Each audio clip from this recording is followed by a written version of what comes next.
Agung dan mulianya, begitu tinggi kasih-Mu tidak tertandingi. Ajaiblah Engkau, sungguh agung, sungguh terpercaya. Terima kasih, terima kasih, terima kasih. Umat-Mu yang atasnya nama-Mu disebut merendahkan diri dan berdoa mencari wajah-Mu.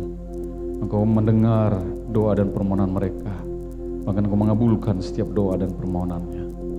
Ya Tuhan, gunung batu kami, keselamatan kami, perteduhan yang abadi. Kesanalah kami terus datang memuji dan menyembah, menaikkan ucapan syukur dan pengagungan dan penghormatan. Bahkan doa, syafaat dan permohonan kami ya Tuhan. Kau mendengar setiap doa anak-anak-Mu ya Bapa. Hari ini kami di tempatnya Tuhan, datang untuk memuji dan menyembah. Di bait-Mu ya Bapa, di mana hadirat-Mu memenuhi kami. Hadirat-Mu Tuhan Yesus ada di tempat ini. Oleh kuasa Roh Kudus, kami semua dipulihkan, sehingga kami semua anak-anak Tuhan diberkati di dalam nama Tuhan Yesus. Terima kasih Bapa. Berkatilah firman-Mu bagi kami semua, berkati hamba-Mu yang beritakannya, dan seluruh jemaat-Mu yang mendengarnya Bapa. Engkau tutup kasih kami dengan perlindungan kuasa darah anak domba Yesus Kristus. Engkau pagari kami Tuhan dengan pasukan malaikat yang kudus. Lindungi kami Tuhan dengan kuat kuasa Roh Kudus. Mari Roh Kudus, Engkau berkarya bagi kami semua. Di dalam nama Bapa dan Putra dan Roh Kudus. Dalam nama Tuhan Yesus, mari yang percaya sama-sama katakan amin. Haleluya, haleluya. Silakan duduk Bapak Ibu.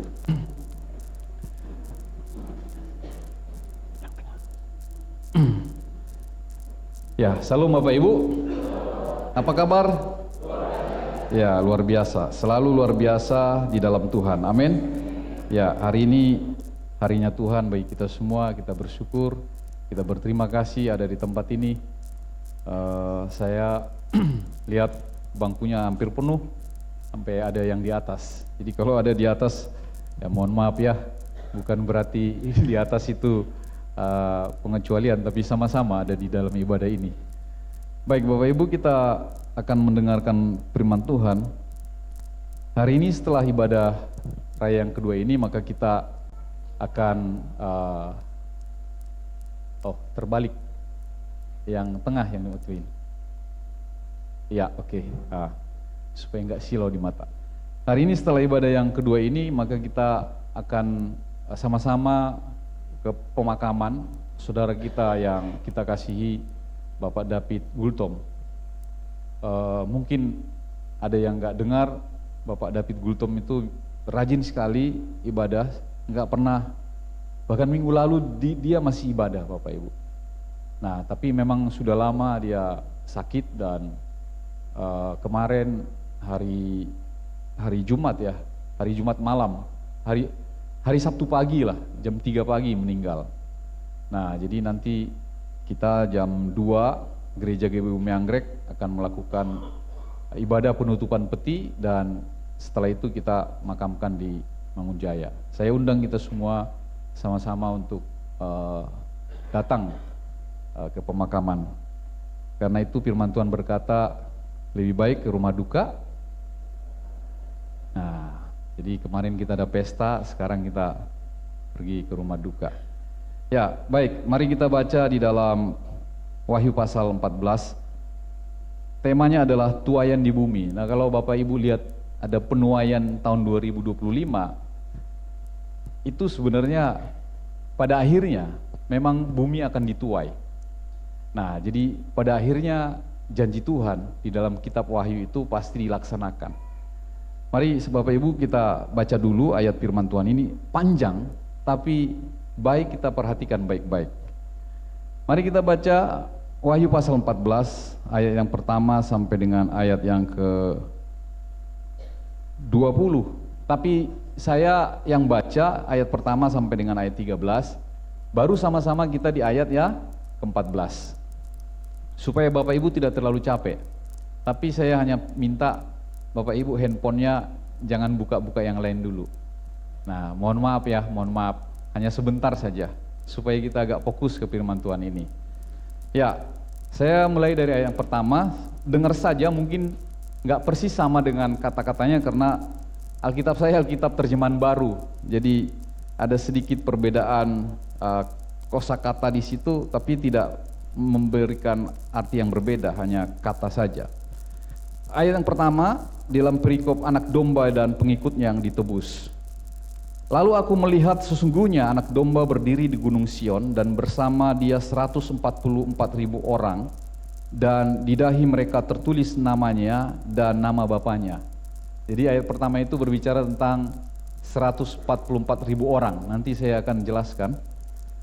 Kemudian ayat kedua, aku mendengar suatu suara di surga bagaikan desau air bah dan bagaikan bunyi guruh yang dahsyat. Suara yang kudengar itu seperti bunyi pemain-pemain kecapi yang memetik kecapinya. Mereka menyanyikan suatu nyanyian baru di hadapan tahta dan di depan keempat makhluk tua-tua itu, dan tidak seorang pun yang dapat mempelajari nyanyian itu selain 144.000 orang yang telah ditebus dari bumi itu. Jadi nyanyiannya itu nyanyian baru. Jadi arti nyanyian baru adalah nyanyian yang benar-benar diberikan kepada mereka, belum pernah diberikan kepada orang lain. 4, mereka adalah orang-orang yang tidak mencemarkan dirinya dengan perempuan-perempuan. Jadi artinya mereka tidak kawin, mereka benar-benar murni. Karena mereka murni seperti perawan, mereka adalah orang-orang yang mengikuti anak domba itu kemana saja ia pergi. Mereka ditebus dari antara manusia sebagai kurban-kurban sulung bagi Allah dan bagi anak domba itu. Di dalam mulut mereka tidak terdapat dusta, mereka tidak bercela. Jadi ini berbicara tentang 144.000 orang Yahudi pilihan itu. 12.000 orang dari setiap suku itu, dari 12 suku. Jadi 12 kali 12.000 itu 144.000 orang. Nah, kalau saudara didatangin oleh saksi Yehova, maka mereka membuat batasan. Yang masuk surga adalah 144.000 orang. Nah, kalau 144.000 orang saja yang masuk surga, Bapak Ibu kira-kira masuk bilangan itu enggak? Enggak bakalan. Karena itu bagian milik daripada Israel. Bagian milik daripada 12.000 orang dari setiap suku. Di luar daripada suku Dan dan Efraim. Nah, jadi kenapa 12 suku tapi di luar daripada suku Dan dan Efraim? Karena Dan dan Efraim, Dan adalah suku dari Yerobeam. Yerobeam adalah raja pertama Israel yang memerintah. Ketika Salomo sudah mati, maka anaknya menjadi raja. Dan pecahlah kerajaan itu, dan ada namanya Yehuda dan Israel. Yehuda tetap kerajaan yang dipimpin keturunan daripada Daud, Israel dari 10 suku itu. Yerobeam datang dari suku Dan. Dia yang pertama membuat orang Israel ada di dalam pemujaan, penyembahan berhala. Dia mendirikan patung lembu emas di Betel dan di Sikem. Nah, sehingga Tuhan menghukum satu suku itu. Suku Dan tidak masuk di dalam 144.000 orang ini. Lalu kenapa dengan Efraim? Efraim adalah suku yang mengikuti, mendukung Raja Yerobeam. Jadi hati-hati mendukung yang jahat, Bapak Ibu. Kalau kau mendukung yang jahat, engkau termasuk bilangan orang jahat. Gak usah bilang amin, karena jangan ikut-ikut. Jadi kalau ada orang jahat, lalu engkau ikut-ikutan mendukung dia, hati-hati. Maka engkau akan menjadi bilangan orang jahat. Prakteknya dalam kehidupan sehari-hari, di kantor, kalau ada orang yang suka melawan di sana, engkau mengikuti orang itu atau berteman baik dengan orang itu, engkau juga bisa dicap menjadi sama dengan dia. Satu kali anak saya, Felix, dia teleponan sama saya, "Pak, kenapa ya bos kami itu nggak suka sama aku ya?" Saya bilang, "Kamu kerjanya nggak bagus kali." "Enggak sih, kerja bagus sama kayak yang lain juga, sama. Deadline-nya kepenuhi." "Kamu berteman sama siapa?" "Oh iya, aku berteman sama ada satu orang, itu suka ngelawan sama si bosnya dia. Jadi kalau makan setiap hari bareng sama dia." "Oh iya, berarti kamu dicap komplotannya dia." Gitu. Nah, suku Efraim juga sama. Jadi 12.000 orang dari 12 suku itulah 144.000 orang itu. Jadi kalau ada orang saksi Yehova datang ke rumah Bapak Ibu, katakan, udah habis kuotanya. Ngapain saya ikut kamu? Udah habis kuotanya. Saya hanya ngikut Yesus Kristus. Amin. Beri tepuk tangan bagi Tuhan kita. Saya baca lagi ayat yang ke-6, pemberitahuan tentang penghakiman. Jadi tadi pengikutnya, anak domba dan pengikutnya yang ditebusnya. Yang ke-6 dari perikop pemberitahuan tentang penghakiman. Lalu aku melihat seorang malaikat lain terbang tinggi di langit dan padanya ada Injil yang kekal untuk diberitakan kepada mereka yang tinggal di bumi dan kepada semua bangsa, suku, bahasa, dan umat. Jadi malaikat itu membawa Injil kekal. Kalau kita ini menginjil. Kalau Injil yang diterima, yang kita terima sekarang itu adalah Injil kasih karunia. Matius, Markus, Lukas, Yohanes, dan Kisah Para Rasul, itu Injil-Injil sinopsis, adalah Injil yang memberitakan kedatangan Tuhan Yesus untuk menebus dosa kita. Namanya Injil kasih karunia. Tetapi malaikat akan datang memberitakan Injil kekal yang berisikan penghakiman dan penghukuman di masa-masa akhir zaman. Amin Bapak Ibu. Jadi Injil kasih karunia itu sekarang kita terima.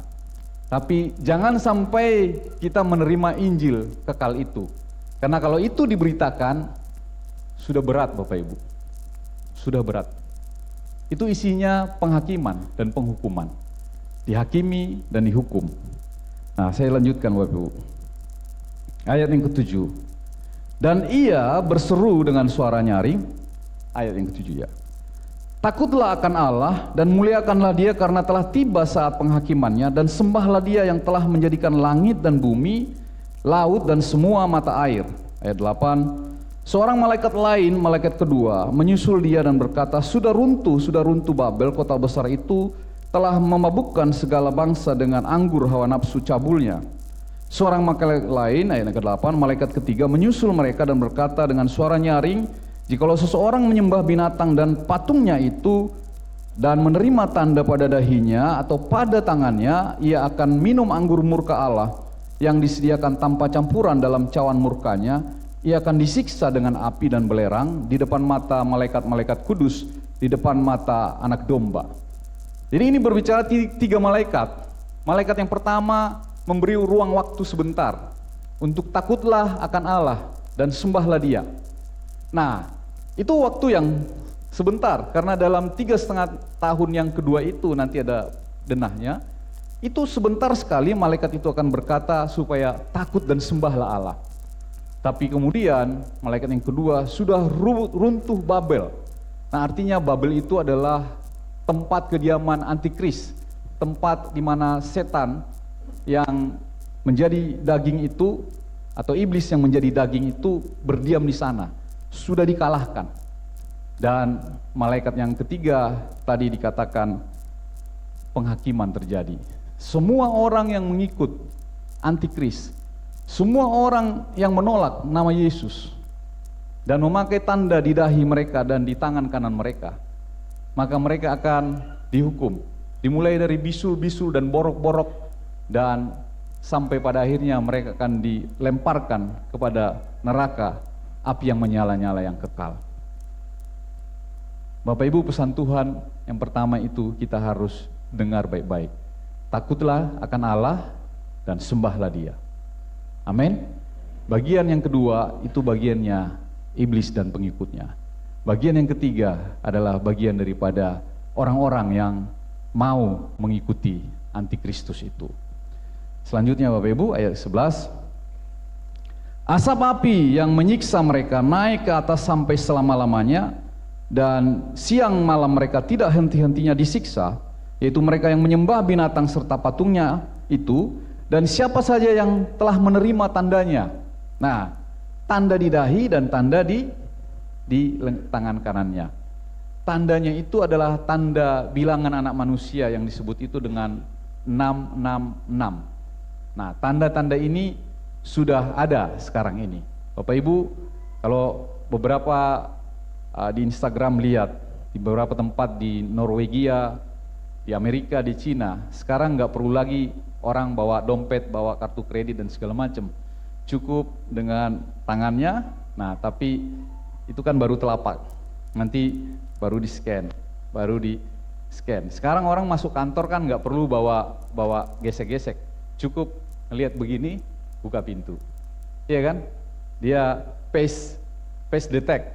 Tapi besok-besok nggak face detect. Nah, itu langsung dia sinarnya langsung set, masuk. Nah, Bapak Ibu, orang-orang yang mengikuti tanda itu, maka dikatakan mereka akan disiksa di api neraka yang kekal sampai selama-lamanya. Nah, hati-hati. Tapi ini fase yang tidak kita inginkan.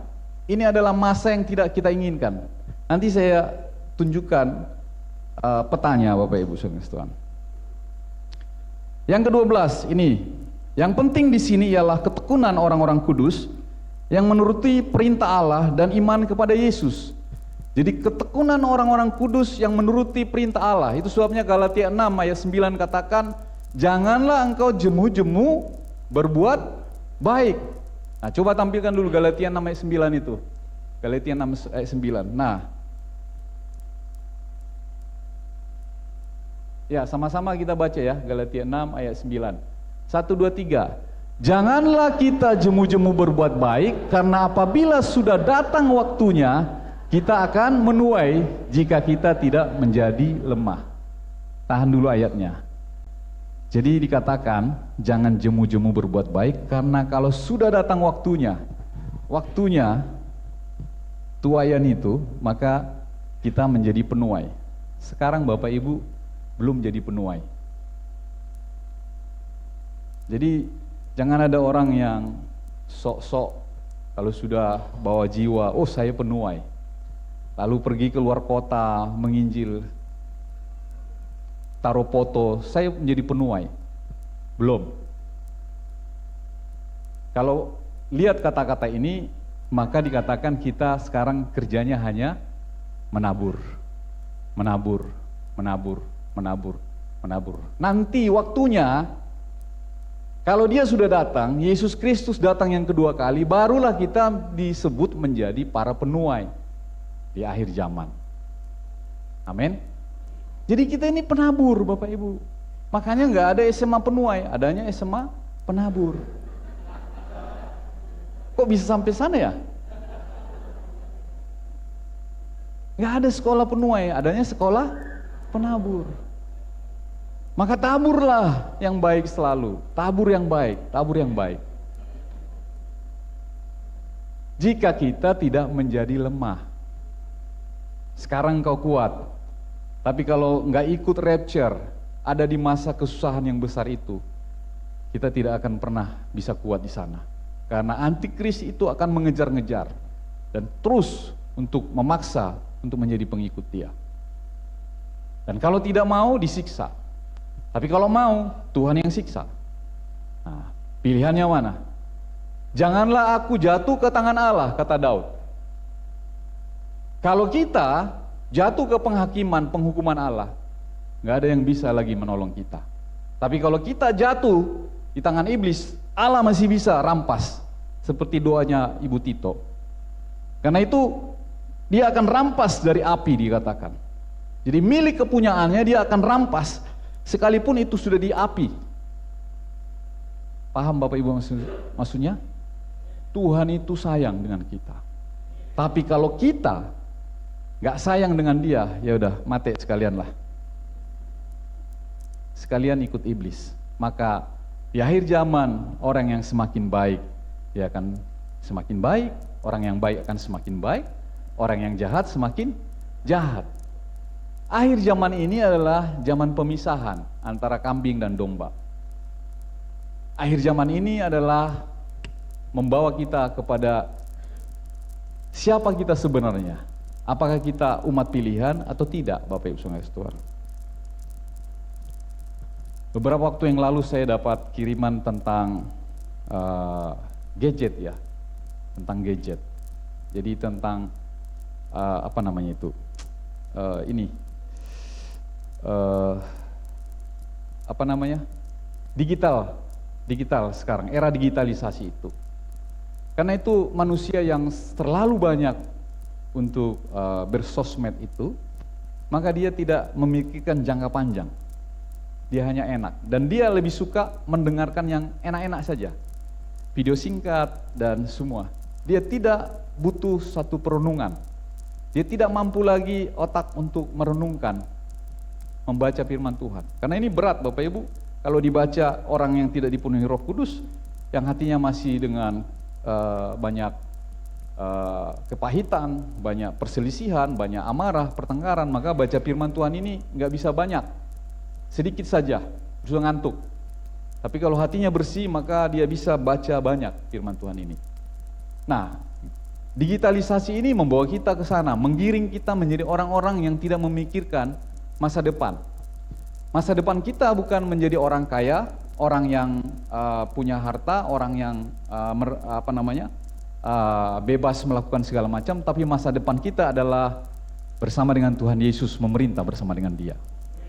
Nah, kalau kita hanyut di dalam digitalisasi ini, maka kita lupa akan masa depan itu.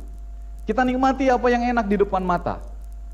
Nah, tapi kalau kita tidak hanyut, kita menunggangi kemajuan teknologi itu, maka justru kita memikirkan itu, menggunakan itu untuk membawa orang ke masa yang akan datang, yaitu bersama dengan Tuhan Yesus kita memerintah sebagai Raja sampai selama-lamanya. Amin Bapak Ibu. Nah, itu perbedaannya. Itu perbedaannya. Saya lanjut dulu. Ayat 13, balik lagi ya. Di dalam Wahyu 14 ayat 13. Ya. Oh, masih lama. Waktu itu katanya kurang laptop, dikasih laptop masih lama juga. Belum juga ya. Ya. Belum juga. Hah? Udah? Oh iya udah. Ya, tambah laptop lagi, 2 lagi kali. Gak apa-apa.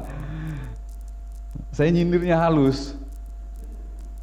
Itu sebabnya butuh orang-orang yang pintar membantu gereja. Jadi kalau engkau pintar teknologi, jangan simpan, datang menjadi pelayan Tuhan. Ambil bagian. Jangan kita, orang Sunda bilang si bodoh teing. Apa? Hah? Nah, kalau saya bilang si bodoh. Orang Sunda bilang begitu. Jadi dia nggak peduli. Padahal tadi baru baca firman Tuhan, janganlah jemu-jemu berbuat baik. Nah, jangan apa? Nah itu, jangan itu. Tapi kalau anak-anak muda yang pintar, ayo bantuin. Gimana supaya gitu, saya bilang balik, nah langsung balik gitu. Nah gitu. Supaya nggak terlalu lama, nanti waktunya kan panjang. Oke, saya jadi panjang. Ayat 13, kemudian aku mendengar suara dari surga berkata, tuliskanlah, berbahagialah orang-orang yang mati, orang-orang mati yang mati dalam Tuhan sejak sekarang ini. Sungguh kata Roh, supaya mereka boleh beristirahat dari jerih lelah mereka, karena segala perbuatan mereka menyertai mereka. Saudara kita Pak David Gultom, ayat ini akan nyata dalam kehidupannya. Berbahagialah orang-orang mati yang mati dalam Tuhan sejak sekarang ini. Itu orang rajin sekali ibadah, nggak pernah nggak ibadah. Itu suami istri selalu datang berdua. PBI selalu datang, hadir. Saya kan selalu pantau lihat foto-foto. Nah, apalagi Kul. Setiap kali saya datang Kul di Taman Alamanda itu, setahun mungkin saya paling banyak ya di Taman Alamanda. Taman Alamanda Regency. Nah, Taman Alamanda, Bu Hesti. Alamanda Regency. Bu Sri. Pokoknya ada ulang tahun, ada rumah, ada apa, Bu Sri itu selalu undang saya. Saya sampai bilang, Bu, jangan sampai Alamanda Regency jadi gembalanya saya ini. Tetap harus Bu Sri. Nah, banyak sekali saya diundang di sana dan saya selalu ketemu dengan Bapak itu. Jadi bukan soal kerajinannya Bapak Ibu, kepeduliannya, kebersamaannya, itu yang penting. Kita hidup bukan untuk diri kita sendiri. Kalau kita hidup untuk diri kita sendiri sangat berbahaya. Karena di dalam kebisuan itu, di situ sering datang iblis menggoda. Pada waktu Yudas mengasingkan diri dari kumpulan 11 murid yang lain itu, dia mengasingkan diri ketika Yesus sudah mau mulai perjamuan itu, dia mengasingkan diri, maka iblis datang menggoda dia. Sekarang waktunya bagi engkau untuk menyerahkan dia. Dan dia terima tawaran iblis itu karena uang perak itu, Bapak Ibu. Jangan pernah mengasingkan diri dari persekutuan ibadah. Jangan pernah melarikan diri. Karena ketika engkau melarikan diri, maka dia akan datang. Tidak dalam bentuk yang kejam, tidak dalam bentuk yang di depan mata, tapi dia dalam bentuk bisikan. Untuk datang, mengganggu perasaanmu, mengguncang jiwamu. Sehingga jiwamu yang tadinya tenang, dibuatnya engkau mulai jiwamu goyah. Hati-hati. Jangan sering ada di dalam kesendirian. Amin. Nah, itu sebabnya memang gereja Tuhan itu dari awal kekristenan itu selalu bersekutu para pengikut itu. Karena di sana ada peneguhan, ada penguatan, dan ada kasih saling dibagi. Kalau kita sendiri, bagaimana orang melihat kasih di dalam diri kita? Kita bilang kita penuh kasih. Saya sebenarnya sayang sama kamu, tapi saya nggak berbuat apa-apa. Sama seperti orang beriman. Iman tanpa perbuatan adalah mate. Padahal perbuatan itu mengikuti atau menyertai mereka. Jadi segala perbuatan yang kita perbuat ini itu akan menyertai kita pada akhir zaman, Bapak Ibu Saudara Tuhan. Kalau nggak ada yang kita buat, ya nggak bisa ikut kita di dalam penuaian itu. Nah, sekarang kita semua baca ayat 14 sampai dengan ayat 20 sama-sama. Yap. 1, 2, 3. Lalu aku melihat sesungguhnya ada suatu awan putih di atas awan itu. Duduk seorang seperti anak manusia dengan sebuah mahkota emas di kepalanya dan sebilah sabit tajam di tangannya.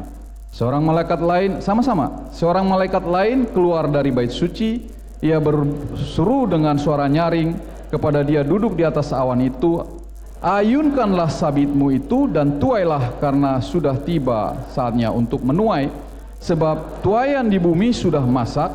Lalu ia yang duduk di atas awan itu mengayunkan sabitnya ke atas bumi, dan bumi pun dituailah. Kemudian seorang malaikat lain keluar dari bait suci yang di sorga, juga padanya ada sebilah sabit tajam.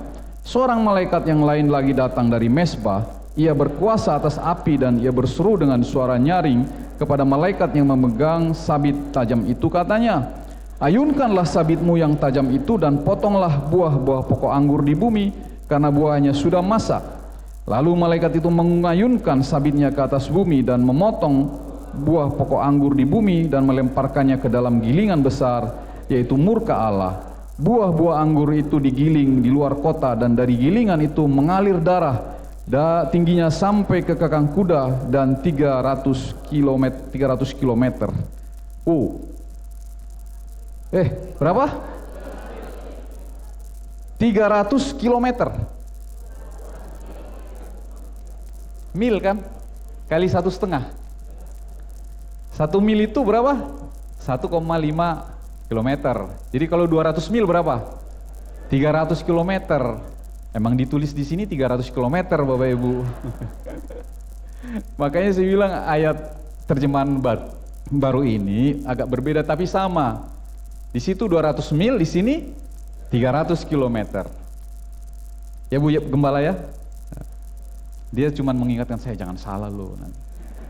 Karena dia kalau saya salah nanti di rumah, kok salah nyebutin Pak David Gultom jadi David Panjaitan ya. Itu lagu nanya seorang penolong yang baik. Haleluya. Nanti dia senang, jadi saya jadi senang juga kalau dia senang. Baik, Bapak Ibu, jadi dari baca tuayan di bumi itu siapa yang menuai? Dikatakan malaikat yang pertama, malaikat yang kedua, dan malaikat yang ketiga. Di sana, jadi para penuai itu adalah para malaikat, Bapak Ibu. Jadi tugas kita sekarang kita tahu kita sebagai penabur. Katakan kiri kanannya, sama-sama nabur yuk. Ayo, nah nabur yang baik, nah nabur kebaikan, amin? Ya, jangan rame banget. Baik, slide yang kedua, kita baca dulu slide yang kedua. Jadi bedanya Tuhan Yesus datang yang pertama dengan Tuhan Yesus datang yang kedua kali nanti itu apa sih bedanya? Coba kita lihat dulu. Ayo. Kita baca sama-sama aja. Pertama kali Yesus datang ke bumi, dia datang sebagai seorang hamba. Dikatakan firman Tuhan, dia mengosongkan dirinya mengambil rupa seorang hamba. Dia hamba, makanya dia selalu melayani. Dikatakan di dalam firman Tuhan, dia hamba yang menderita. Dan dia hamba yang melayani. Terus, kali berikutnya, dia akan datang sebagai raja yang berdaulat. Artinya berdaulat, kekuasaan penuh. Tidak ada yang bisa mengganggu gugat dia. Kalau kita dengar ada presiden melantik duta besar berkuasa penuh dari katakanlah di Australia. Dia itu nggak bisa ditangkap, nggak bisa ditahan selama dia masih menjabat duta besar berkuasa penuh. Jadi nggak ada orang yang bisa nangkap duta besar. Itu pelanggaran dunia. Nah itu makanya dikatakan duta besar berkuasa dan berdaulat penuh. Mobilnya pun kalau ada C, Bapak Ibu tabrak atau dia nabrak kita, dia nggak pernah ditahan. Malah kita yang bisa bahaya. Nah, jadi dia akan datang sebagai raja yang berdaulat penuh, nggak ada yang bisa mengganggunya. Lalu kita baca lagi, pertama kali Yesus datang, ia datang dalam kerendahan hati. Maka dikatakan, marilah kepadaku yang lemah lembut dan rendah, marilah kepadaku yang letih lesu dan beban berat, belajarlah padaku sebab aku lemah lembut dan rendah hati. Yesus datang dengan kerendahan hati. Tapi kemudian apa dikatakan? Kali berikutnya ia akan datang dalam keagungan dan kemegahan yang mulia. Kalau dia datang dalam keagungannya dan kemegahannya, kita nggak bisa lagi bareng-bareng sama dia. 5 roti 2 ikan Tuhan Yesus bagi-bagikan, nggak ada lagi Bapak Ibu. Nggak ada lagi yang seperti itu. Yang kerendahan hati, dia akan basuh kaki kita, nggak ada lagi. Dia datang sebagai yang mulia, tak tersentuh artinya itu. Nah, kemudian berikutnya pertama kali Yesus datang, ia datang untuk mencari dan menyelamatkan yang terhilang. Dan kali berikutnya akan datang untuk menghakimi dan menghukum yang terhilang. Nah, jadi banyak orang berpikir begini, Tuhan itu baik kok. Kalau kita dosa sekarang kita dicari kok. Enggak, itu dulu. Setelah engkau mendengar firman Tuhan, maka hukum itu tidak berlaku lagi. Maka setelah engkau mendengar firman Tuhan, maka hukumnya adalah yang terhilang, dia akan hakimi dan hukum. Kalau dulu yang terhilang dia cari. Seperti domba yang dikatakan dari 100 kumpulan itu satu aja yang hilang. Dia tinggalin dulu yang 99 itu, dia cari yang satu yang hilang itu. Nah, tapi setelah kita mendengar firman Tuhan ini, hukum kasih karunia itu berubah. Menjadi dia akan apa? Dia akan datang menghakimi dan menghukum yang terhilang. Terus, pertama kali Yesus datang, ia datang sebagai penabur. Kali berikutnya, ia akan datang sebagai penuai. Ia datang dalam kasih karunia, tapi kemudian ia datang dalam murka. Jadi, pertama kali Yesus datang 2000 tahun yang lalu, dia datang dengan kasih karunia. Itu sebabnya kita terima Injil kasih karunia. Tapi berikutnya dia akan datang dikatakan dalam murka, penghakiman dan penghukuman. Ngeri ya Bapak Ibu sebenarnya. Jadi sekarang jangan main-main lagi. Sudah singkat waktunya. Diprediksi bisa datang di 2030. Bisa datang di 2033. Tapi kalau lihat orang-orang yang sekarang terjun di dunia teknologi seperti Meta, seperti si Nvidia yang Jensen Huang itu dia bilang AI, itu 2030 akan mengalami satu terobosan yang luar biasa. Mungkin gereja pun sudah nggak ada, nggak perlu lagi bangunan. Kita semua tinggal mau beribadah panggil hologram. Nah, saya di depan klien khotbah. Kalau suka yang lain tukar. Kayak enak ini Pak Irwan nih, cuman ngomongnya gak enak nih, nyelkit, tukar. Lihat mukanya aja nggak cocok nih. Tukar, masuk Pak David, Pak Jimmy Igir. Pak Jimmy Igir, orang Manado nggak suka ini. Aku maunya Pak Sugi dulu. Pak Sugi banyak ininya, apa namanya itu? Pantunnya. Pantun tuh. Udah acuan aja dah. Ya udah acuan.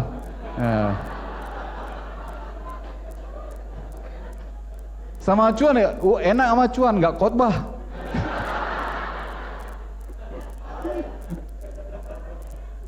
Keadaan akhir zaman itu akan begitu mudah untuk manusia. Makanya dikatakan dia akan lebih mencintai dirinya. Gak suka lagi ditegur. Gak suka lagi dengan firman Tuhan. Dia suka apa yang dia suka. Pantun dia gak suka. Iya kan? Tadi Pak Jimmy Igir nawarin di Manado begini. Irwan Ambarita, aduh banyak nasihat dia itu. Udah geser aja itu. Gak enak, acuan aja. Supaya kita bisa ngobrol dulu sama Pak Acuan kayak gitu. Karena Pak Acuan kan belum khotbah ya Pak Acuan ya. Gitu. Inilah kedatangan Tuhan Yesus yang kedua dibandingkan dengan yang pertama. Slide berikutnya. Wahyu Yesus Kristus di dalam kitab Wahyu ini, karena itu kitab Wahyu dikatakan adalah kitab Wahyu Yesus Kristus, karena semua berbicara tentang kedatangan Yesus Kristus. Nah, wahyu Yesus Kristus itu sudah dekat. Kristus akan datang. Tadi saya ngomong orang-orang teknologi bilang seperti itu. Dia akan muncul dalam kemuliaan yang berdaulat. Yesus sang sama yang disalibkan, yang ditolak dunia. Dia tidak akan datang lagi seperti yang pertama kali, tetapi untuk menghakimi orang-orang fasik. Dia datang menghakimi orang-orang fasik. Kalau dulu dia datang untuk orang fasik, dia mau mau ambil mereka dari yang terhilang itu supaya bertobat. Bertobatlah sebab kerajaan Allah sudah dekat. Tapi yang kedua itu tidak lagi seperti itu. Sudah dalam bentuk murka, penghakiman dan penghukuman. Nah, selanjutnya Bapak Ibu, keadaan di akhir zaman dari Wahyu pasal 14 yang tadi kita baca. Di sana kita lihat bahwa sekarang kita berada di dalam kitab Wahyu 14 ini. Kita bisa merasakan aliran kebenaran. Nah ini, saya katakan ini begini Bapak Ibu. Ini karena kita lagi baca, jadi seakan-akan kita masuk di fase itu. Tapi saya berdoa semua jemaat Gebum Yangrek, termasuk saya. Jangan semua yang rapture, saya nggak rapture. Semua kita nggak mengalami fase ini.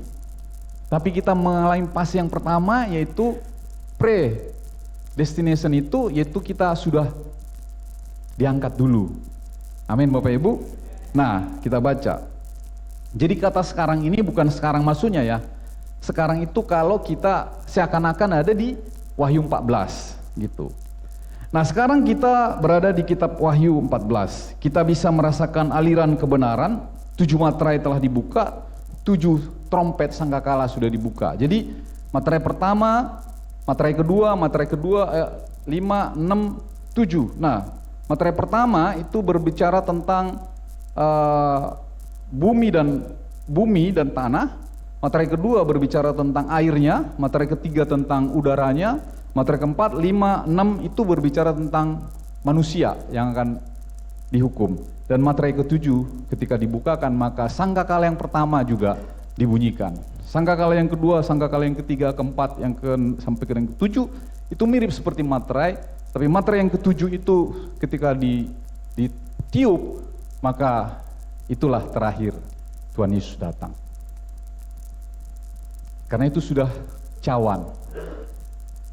Karena itu cawan Bapak Ibu Saudara, sudah cawan penghakiman dan penghukuman. Cawan di dalam kitab Wahyu itu setelah sangkakala yang ketujuh berbicara tentang penghakiman dan penghukuman.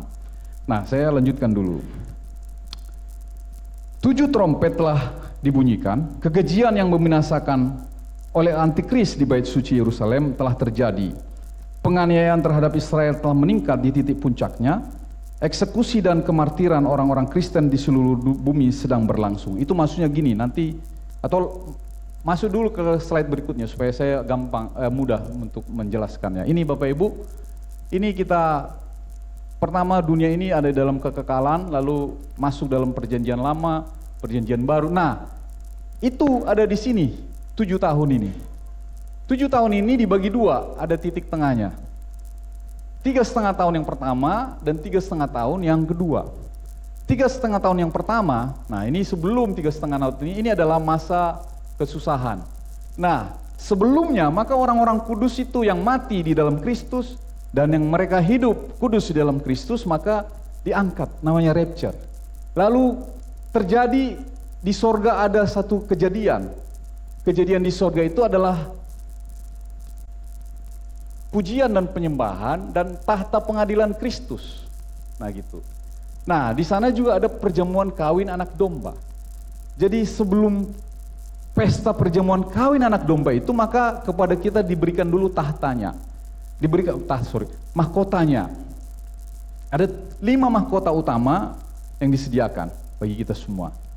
Nah, mahkota-mahkota itu akan diberikan kepada kita, tapi itu bukan mahkota sebagai pengantin pria. Mahkota sebagai pengantin wanita. Jadi Bapak Ibu kalau lihat raja ada mahkotanya enggak? Ada. Kalau lihat ratu ada enggak? Ada. Jadi mahkota yang diberikan itu bukan mahkota yang seperti raja, tapi mahkota yang buat pengantin wanita. Nah, mahkota ini akan diberikan lalu setelah itu baru dia bersama dengan mempelainya. Nah, tapi itu kejadian di sorga. Kejadian di bumi bagaimana? 3,5 tahun yang pertama maka antikris sudah datang. Materai pertama dibukakan di sini. Nah, sampai dengan materai yang ke-7 dan pada masa 3,5 tahun yang kedua ini itu baru sangkakala dibunyikan. Tapi di sini sudah dinyatakan apa yang akan terjadi, apa yang lebih hebat di sini.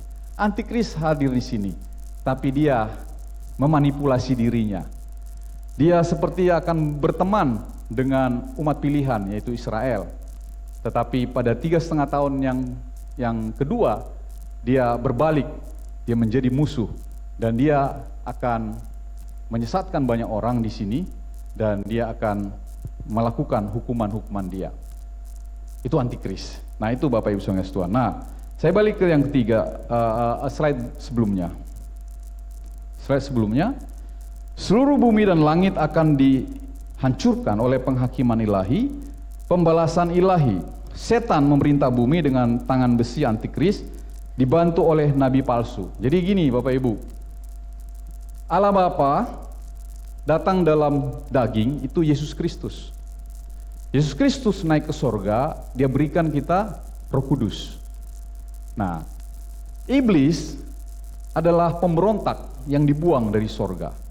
Dia datang sebagai daging, namanya antikris. Dan dia antikris ini dibantu oleh namanya nabi palsu, itu namanya nabi palsu. Jadi dia kirim nabi palsu untuk membantu dia. Nah itu, jadi Allah Bapa, Allah Putra, Anak, Yesus Kristus, dan Allah Roh Kudus. Di sana dia iblis, antikris, nabi palsu. Itu gerombolannya. Dan mulai paham ya. Jadi dia juga meniru selalu. Kalau di sini tiga pribadi dalam satu hakikat, sama dia juga di sana 3 pribadi dalam satu hakikat. Dia pada hakikatnya sama, yaitu iblis. Ini hakikatnya adalah Allah yang Maha Kuasa. Mulai paham Bapak Ibu? Jadi kalau ada orang yang ngoceh-ngoceh tentang ayat Alkitab mengenai Trinitas, gak usah ladenin. Karena itu kelemahan kitab-kitab yang lain.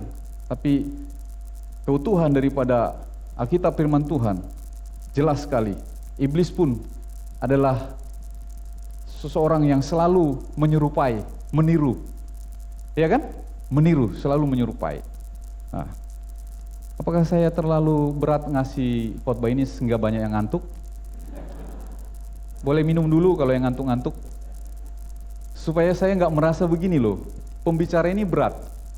Saya sangat berbahagia kalau Bapak Ibu salamin saya, terima kasih Pak Gembala khotbahnya. Itu artinya saya berhasil menyampaikan pesan Tuhan. Tapi kalau disalamin sambil ngantuk berarti saya nggak berhasil menyampaikan. Apa saya berpantun dulu? Pak Sugi, kirimin pantun dulu Pak Sugi. Baik, ya tarik napas sedikit supaya kita nggak ngantuk. Gocek dulu matanya nggak apa-apa. Karena panggung kita sekarang tinggi, jadi saya kelihatan di sana pun yang ngantuk, yang ngelihat HP juga saya lihat. Nah gitu. Saya bisa lihat sekarang, dulu di bawah nggak kelihatan, dulu sekarang gampang. Saya tahu di pojok-pojok sana itu, oh main HP dia gitu. Nah baik, udah nggak ngantuk kan? Oke, yang jawab yang nggak ngantuk ya. Oke, lalu tadi sampai di sini ya. Nah, sampai di nabi palsu. Seluruh dunia yang tersisa tertipu untuk menyembah antikris. Jadi orang yang tidak ikut rapture itu, kan tadi rapture kan ya. Nah, orang yang tersisa, gambar balik lagi.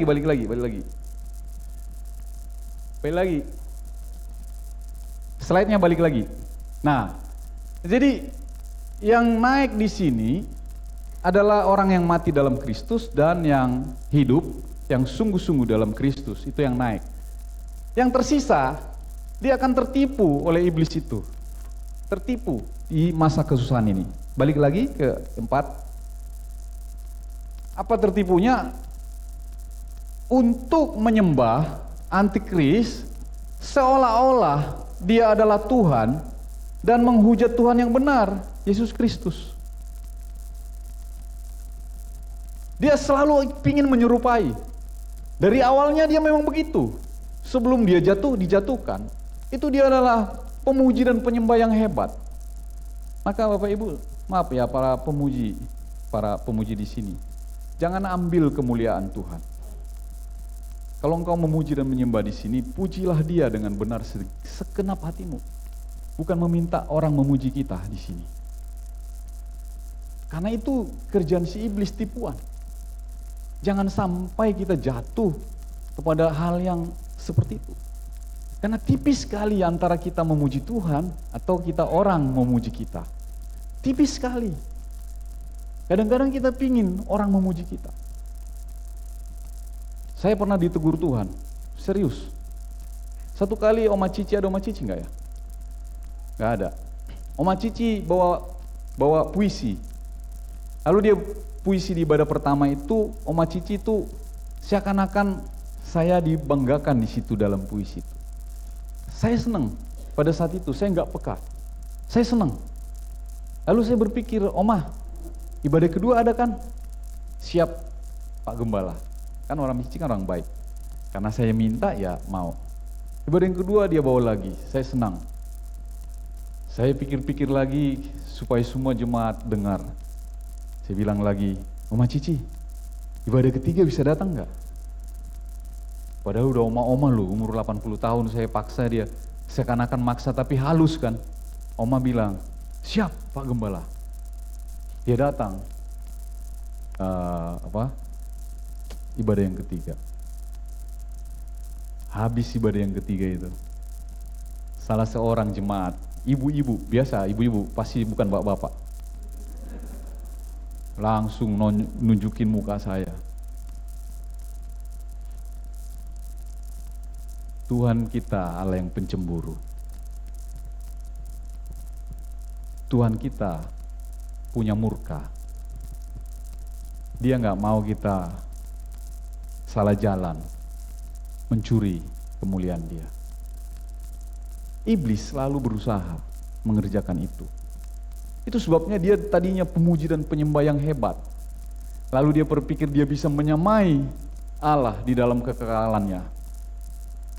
Itulah dosa yang pertama. Namanya apa? Kesombongan.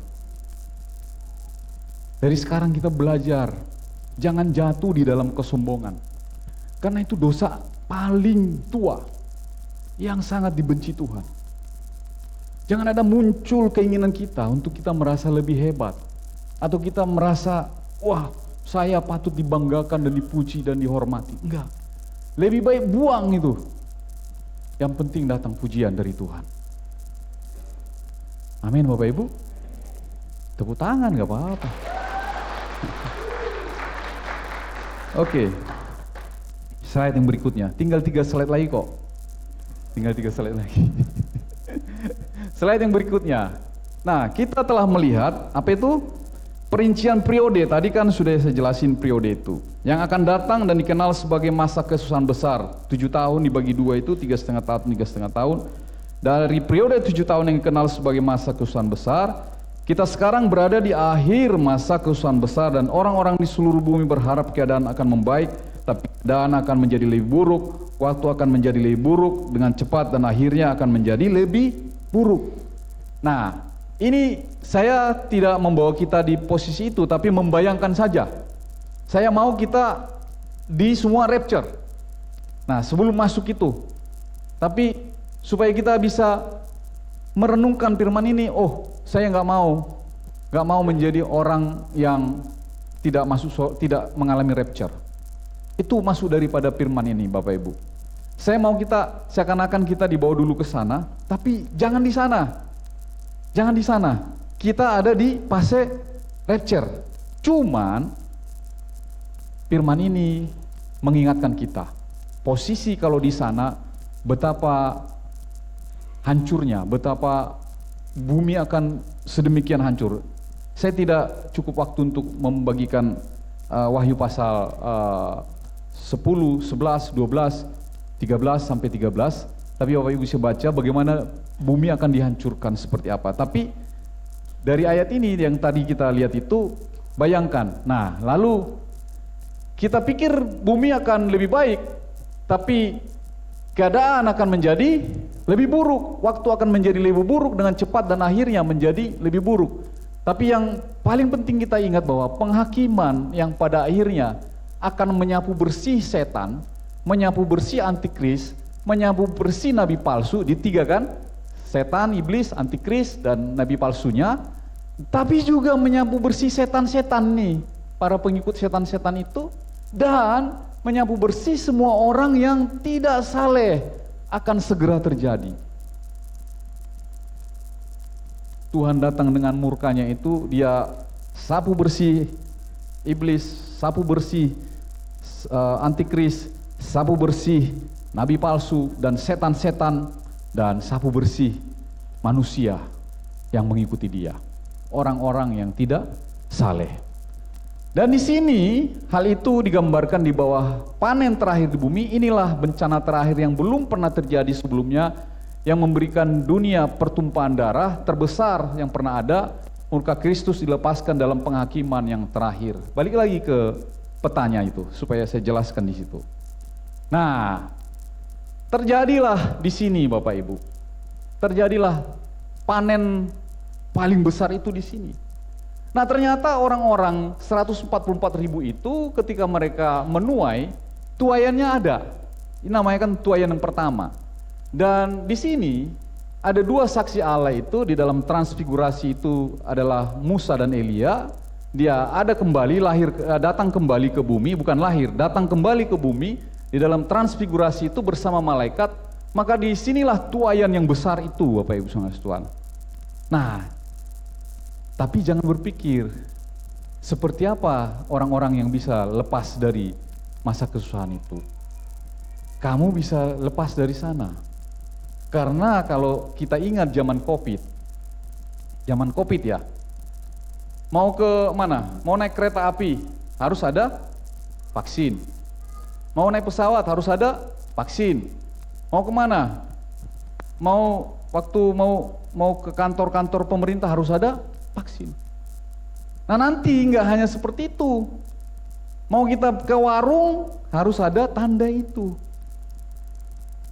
Karena tanda itu sudah menyeluruh seluruh bumi. Masih mungkin nggak orang bertahan di situ? Sulit sekali. Itu sebabnya dikatakan mereka akan lari ke gunung-gunung. Nah, tapi gunung mana lagi yang tidak bisa dikejar sekarang? Semuanya sudah bisa dicari dengan internet. Mereka bisa pasang drone ke sana. Selama masih ada internet, mereka bisa kejar dengan drone. Seluruh bumi sudah dilingkupi internet. Mereka bisa kejar kita kemana-mana. Maka dikatakan ke gua-gua yang ada di Edom dikatakan. Nah, saya nggak tahu gua mana lagi yang nggak bisa dikejar. Tapi memang di sana ada tuayan, Bapak Ibu.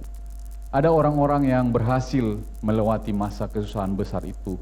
Dan mereka bersama-sama dengan Kristus di dalam kerajaan 1000 tahun damai. Tapi bagi orang-orang yang terangkat di sini, mereka aman sampai di sini. Tapi orang-orang yang melewati ini, mereka bersama dengan, sekalipun mereka aman di sini, maka iblis dia akan dilepaskan seketika untuk menguji kembali orang-orang yang lepas, yang dituai dari masa kesusahan besar ini. Di sini dia akan bisa lagi masuk ke neraka jahanam. Neraka jahanam kan? Nah, neraka yang menyala-nyala itu. Tapi orang-orang yang ada di dalam rapture itu, mereka akan bersama-sama dalam kehidupan yang kekal. Mereka yang melewati di sini, di masa akhir ini, mereka akan kekekalan. Dari kekal sampai kepada yang kekal. Haleluya. Slide yang kedua terakhir. Janji penghakiman bukan baru dikatakan kitab suci. Dalam perjanjian baru, pada awal pekerjaan Yesus Kristus, pendahulunya Yohanes Pembaptis muncul. Dan Yohanes Pembaptis berkata kepada mereka yang mendengarkannya apa? Sama-sama kita baca. Hai kamu keturunan ular beludak, siapakah yang mengatakan kepadamu bahwa kamu dapat melarikan diri dari murka Allah yang akan datang? Keturunan ular beludak. Jadi ular itu selalu berbicara tentang iblis. Para pengikut-pengikut iblis, maka mereka dikatakan keturunan ular beludak. Para pengikut-pengikut Yesus, maka mereka dikatakan keturunan ilahi, keturunan dari surga. Jadi para pengikut-pengikut iblis, orang-orang yang masih bergelimang dosa, ini nggak akan lari, nggak bisa lari, nggak akan bisa lari. Para pelayan-pelayan Tuhan yang ada di mimbar ini, saya minta sekali ya, kita semua, termasuk para diaken yang naik ke mimbar ini, semua, jangan ada yang masih ada di dalam dosa. Sekarang mungkin bisa engkau sembunyikan, tapi engkau tidak bisa melarikan diri dari murka yang akan datang. Hati-hati, hati-hati, hati-hati. Mungkin engkau simpan-simpan dosa itu, gak ada yang tahu. Saya tetap melayani Tuhan, nyanyi, atau main musik, atau khotbah di sini, atau apapun.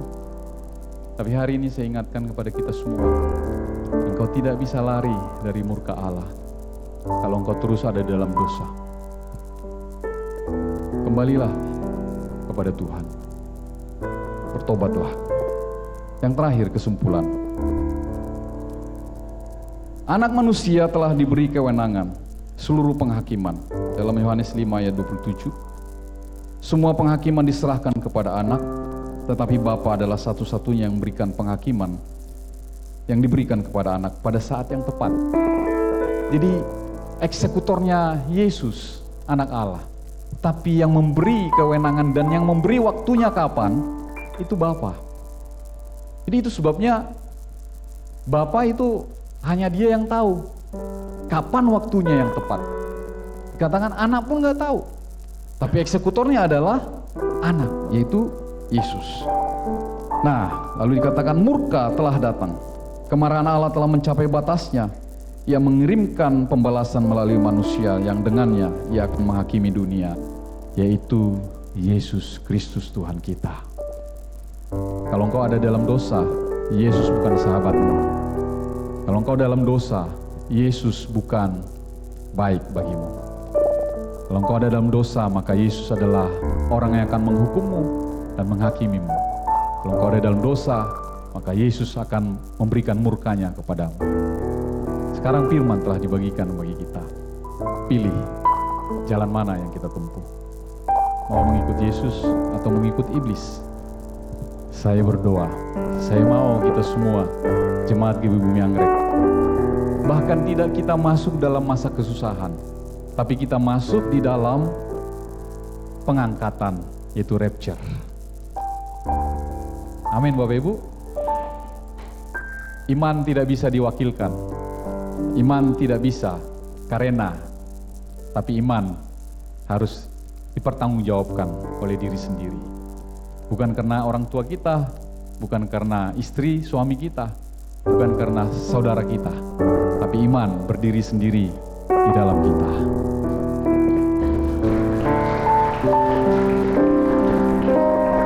Saatnya kita masing-masing akan mempertanggungjawabkannya. Tapi saya berdoa dengan pemberitaan firman Tuhan pada siang hari ini, sekalipun ngantuk-ngantuk, tapi kita bisa menerima firman ini dengan baik. Kita pulang membawa sorak-sorai, kita pulang membawa kemenangan, sebab Yesus ada bersama dengan kita. Bersama Yesus, kita cakap menanggung segala perkara. Mari kita semua bangkit berdiri.